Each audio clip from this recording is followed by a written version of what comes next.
Hi, it's Kristen Atchison, and we'll be talking about factorial designs today. Factorial designs are experiments that involve at least two or more independent variables. And we're looking at both of these independent variables simultaneously. So previously we've been discussing studies where we're only looking at one independent variable. Maybe we're looking at the effect of a medication.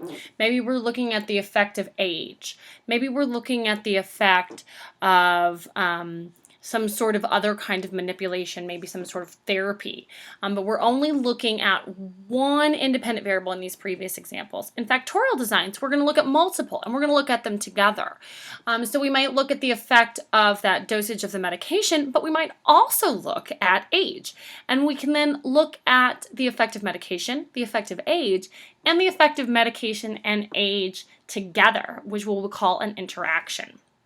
We still have at least one dependent variable that we're measuring.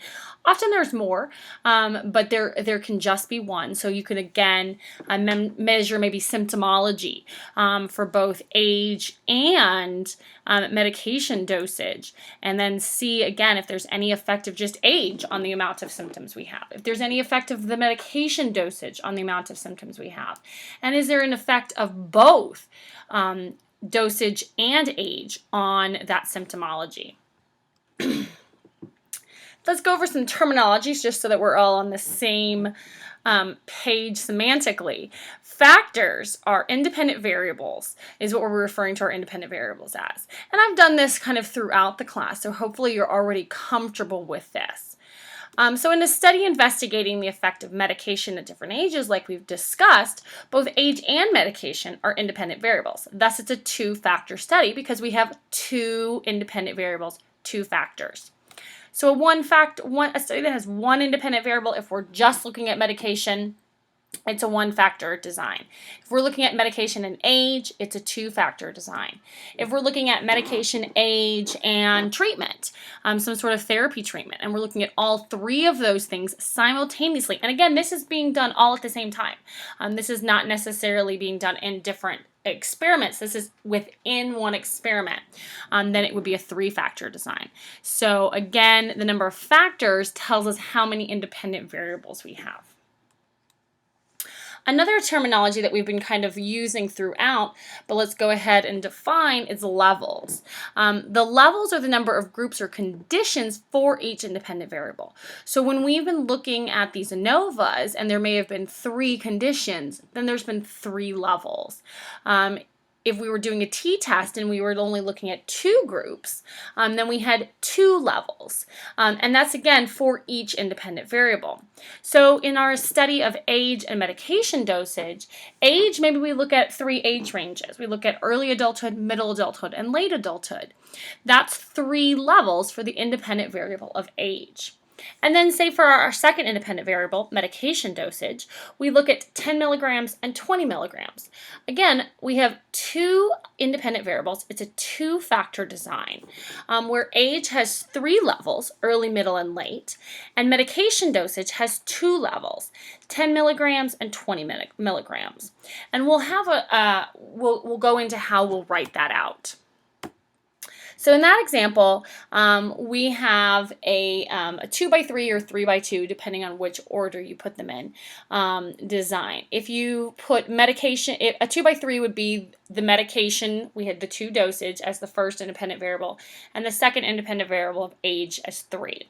So the number of numbers, here we have in a 2x3 design, we have two numbers, 2 and 3 are separate numbers.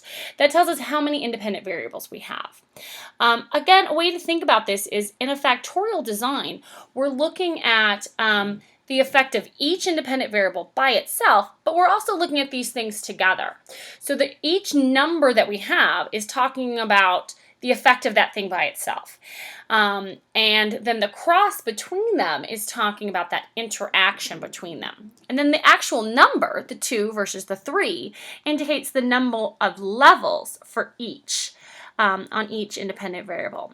So for these examples I have here, let's just take a little break, pause it, and kind of go over with this formula how many levels, how many independent variables we have in each of these designs in a 3x3x4, a 4x2, and a 2 by 5 by 2, how many independent variables there are in each of those. And then for each of those independent variables, how many levels are on each. Go ahead and pause the video and work on that, please.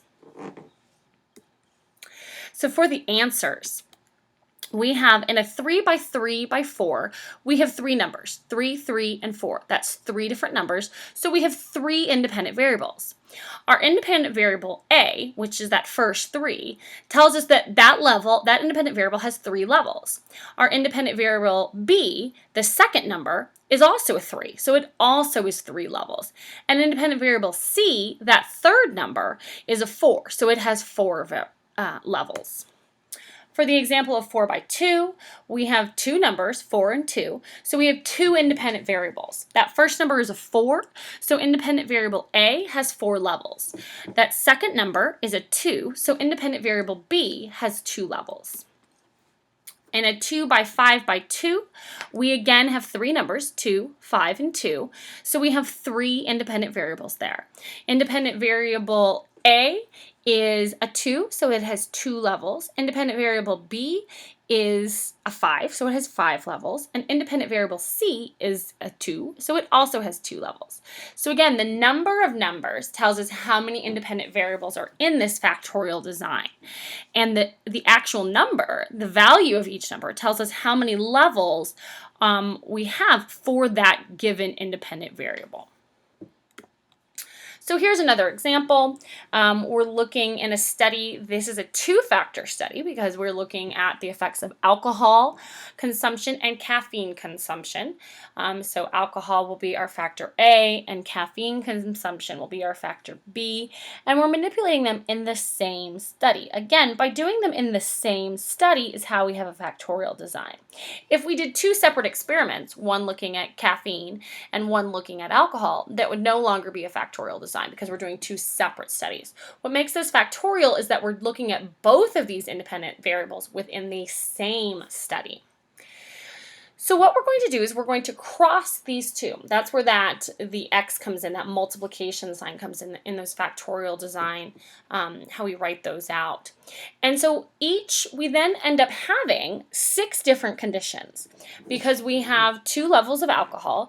Either participants were given alcohol or they were not given alcohol. And we have 3 levels of caffeine.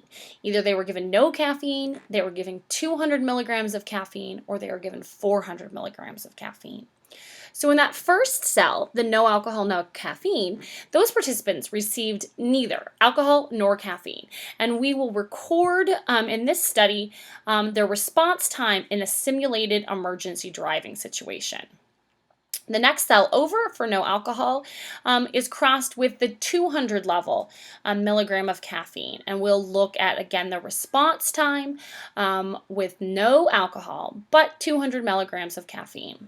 And then the next condition will be, again, no alcohol, but this time an increased level of 400 milligrams of caffeine. Once we look at that alcohol condition, we're going to still cross that with all 3 levels of the caffeine. So we have another group of participants that receives alcohol, and they receive alcohol, but they receive no caffeine. Another group of participants that receives alcohol, but 200 milligrams of caffeine. And a 6th group of participants that receives alcohol and 400 milligrams of caffeine. So here we end up with 6 different cells, 6 different groups of people that are in this study. This study is being done as a between subject study, so we have no overlap between these cells. These are each individual cell. So if we had 5 participants in each cell, we would add 5 for each of them. So we'd have 5, 10, 15, 20, 25, 30. We'd have a total of 30 participants. And we'll talk about how we can do these factorial designs with more than just independent groups or between subjects designs. So the guidelines for identifying these is that, again, they have at least 2 independent variables. So for it to be a factorial design, that factorial is that multiplication sign. Again, in a 2 by 3 design, the by is the part that makes it factorial, the fact that there's 2 of them. And that the independent variables can, again, be independent groups design, as we just discussed. We can do this through random assignment. We can do this through natural groups, these intact groups. Again, if we're talking about age, those are going to be intact natural groups. Or we can do this through match groups. Any of those are still independent groups designs. We can also have the independent variables be repeated measures designs. We could follow people from kindergarten to second grade to third grade, and have the same people participating in second grade, third grade, and fourth grade for an independent variable. And then have another independent variable that's looking at the effect of a therapy. And that the effect of the therapy would be either a control condition or an experimental condition. When we mix these two, when we mix independent groups and repeated measures, we call it a mixed design, because it's no longer just repeated measures, or it's no longer just independent groups, it's mixed. And we can mix those two, and we'll get into those in some subsequent slides as well. Again, we're combining independent variables in an experiment, and we're pairing each level of one independent variable with each level of the other. So again, in our example of alcohol and caffeine, we had 2 levels for alcohol, we had 3 levels for caffeine. That gave us 6 different conditions because we paired each level of alcohol with each level of caffeine. Another example would be a study by Dittmar, Hallowell, and Ive in 2006 looked at the effect of Barbie and other images on young girls' own body image. And they had 2 independent variables, the first of which was a manipulated variable, where they were given, the children were given a version of a picture book. They were either given a picture book that had images of an above average body size, which was the M doll. They were given picture book that had images of an average or a neutral body size. And then they were given, the third group was given images of a below average body size of Barbie. They also looked at the independent variable of age as a subject variable of grade in school, and looked at kindergarten, first grade and second grade. So again, it's a factorial design because we have 2 independent variables. We have the version of the picture book and we have the grade.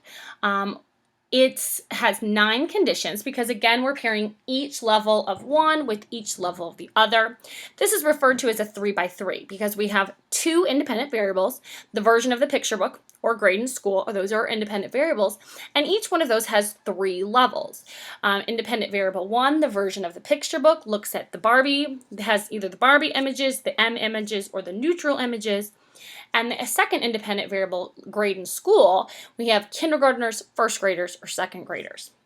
When we actually pair those up, we actually get these 9 different conditions.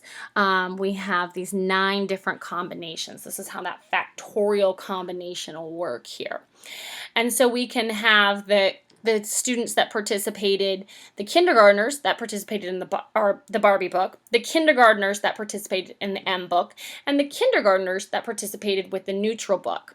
We have the first graders that participated with the Barbie book, the first graders that participated with the M book, and the first graders that participated with the neutral book. And then we have the second graders who participated with the Barbie book, the second graders that participated with the M book, and the second graders that participated with the neutral book. And again, we'll go into how more mixed designs later, but you could also do this as a mixed design, where you have Barbie, M, and neutral, the version of the picture book, still a between subjects factor, and you only are getting one version of the book.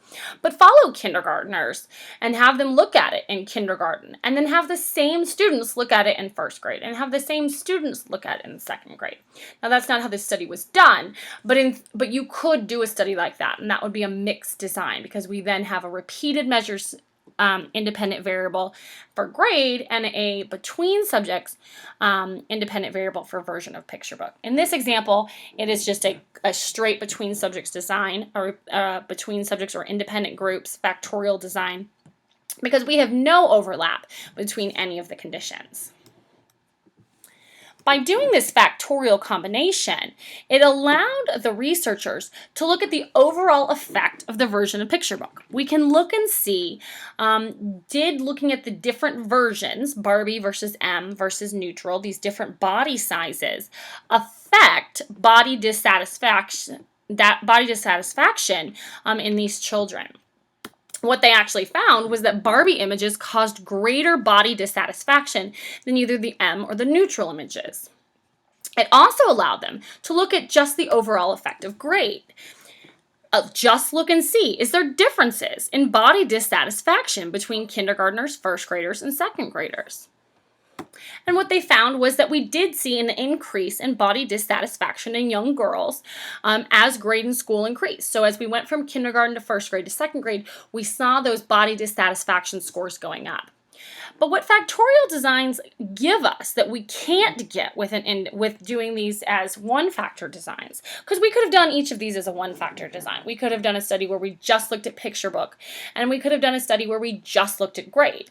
And by doing a factorial design, we can pretend that we just looked at picture book, and that's that overall effect of picture book. And we can pretend that we just looked at grade, and that's that overall effect of grade. But what factorial designs give us that we can't get with the one-factor design is we can look at the combined effect of both independent variables together. We can look and see, did picture book change how was there a different effect of picture book as we age?